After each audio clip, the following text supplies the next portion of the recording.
Looking at some live pictures of the Costa Concordia off the shore of Italy right now. Let's show our viewers those pictures. The captain of that doomed cruise ship is now being called a coward. He's under house arrest right now. So how difficult is it to be a cruise ship captain? Our own Brian Todd has been looking into this part of the story for us.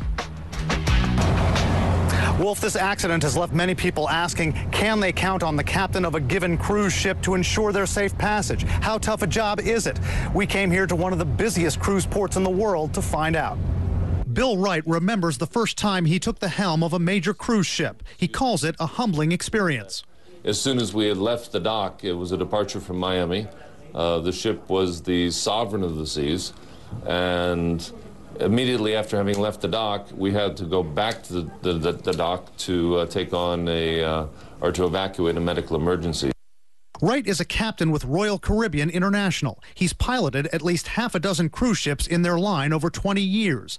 Wright says the average captain has 4 to 5 years of college-level training, then has to build up to 10 years of hands-on sea time as a junior officer before being given command of a cruise ship. He says most captains make between $125,000 and $225,000 a year in salary. They're pilots, he says, but also diplomats, policemen on what he calls a floating resort. Your average shift as a captain? Sometimes we'll be up at 4 o'clock in the morning for the pilot to arrive in a single port. But there are other activities that take place during the days, our training drills, and also in the evening time, you obviously have a departure from that port. We work what we call a 1-1 system, meaning that the time that you spend on board is equal to the time that you have off.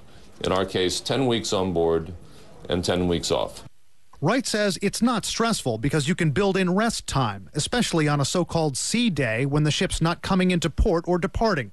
Others disagree about the stress. One maritime attorney says many cruise ship captains are overworked, underpaid, not given the support they need by the cruise lines who are into cutting corners, he says, for the bottom line.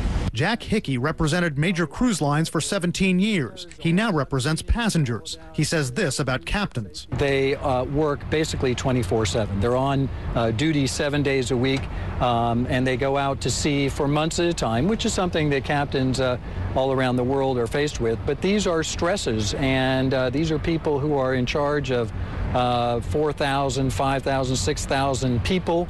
I ran that by Greg Purdy, who monitors captains and crew members for Royal Caribbean.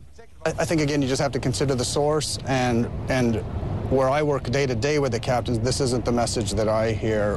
One captain says most of his colleagues can manage whatever stress they face because of the trade-off. One of the best things about the job, he says, is that every day is different. Wolf?